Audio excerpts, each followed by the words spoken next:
Hello दोस्तों, इस भैंस का इलाज करने यहाँ पर पहुँचे हैं। पशु मालिक ने बताया कि इसके गले में कुछ अटक गया है और ये जो भी कुछ खा रही है या पी रही है उसको वापस मुंह से बाहर निकाल रही है, चाहे चारा हो गया या पानी हो गया।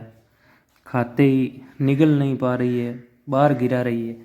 इसका मतलब है कि इसके गले में कुछ अटक गया है, जिसकी वजह से चारा या पानी इसके पेट तक नहीं पहुंच रहा है और मुंह से ही बाहर गिर रहा है। तो अब हम इसको कवर कर रहे हैं।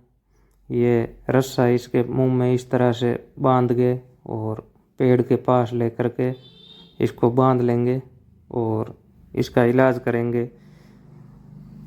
इलाज करने के लिए हम एक लंबी पाइप लेंगे, जिसकी सहायता से जो भी इसके गले के पास में अटका हुआ है उसको आगे पेट तक पहुंचाने की कोशिश करेंगे, क्योंकि बाहर नहीं निकल सकता और पेट में पहुंच गया तो फिर बाहर नहीं आएगा वापस और इसको आराम मिल जाएगा और ये खाने पीने लगेगी। पहले ठीक से देख लेते हैं कहाँ पर फंसा हुआ है, कहीं पे सूजन वगैरह नहीं है। तो इसके गले के आसपास हाथ से हम देख लेंगे कि कहाँ अटका हुआ है जो भी है। इसको गले के पास हाथ लगाने पर पता चला गले के निचले वाले हिस्से जबड़े के जस्ट आगे सूजन का एहसास हुआ, जहाँ पे लग रहा है कि वहीं पे अटका हुआ है जो भी है। तो अब हम एक पाइप लेंगे और उसकी मदद से उस चीज़ को आगे पेट में धकेलने की कोशिश करेंगे। और यहाँ पे हमारे पशुपालक भाई के चींचड़ चढ़ गए हैं, शायद उनको निकालने की कोशिश कर रहे हैं।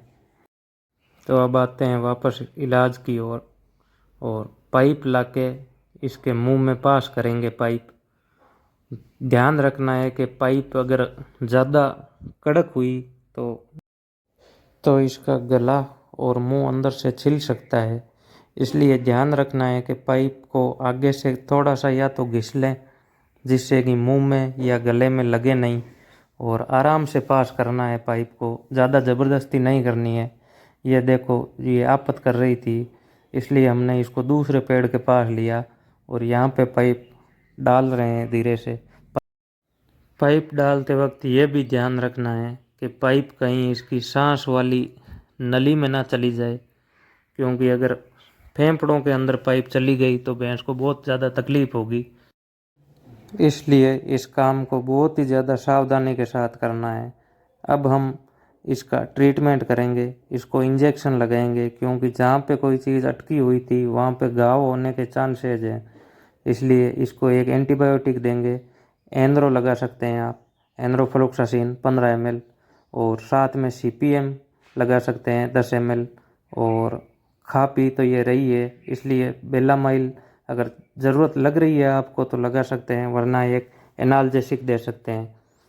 तो यहाँ पे हम इंजेक्शन लगा देते हैं इसको और उसके बाद की कंडीशन आपको दिखाएंगे कि ये चारा खा रही है या नहीं। तो ये देखिए आपके सामने, ये बिल्कुल ठीक हो गई है।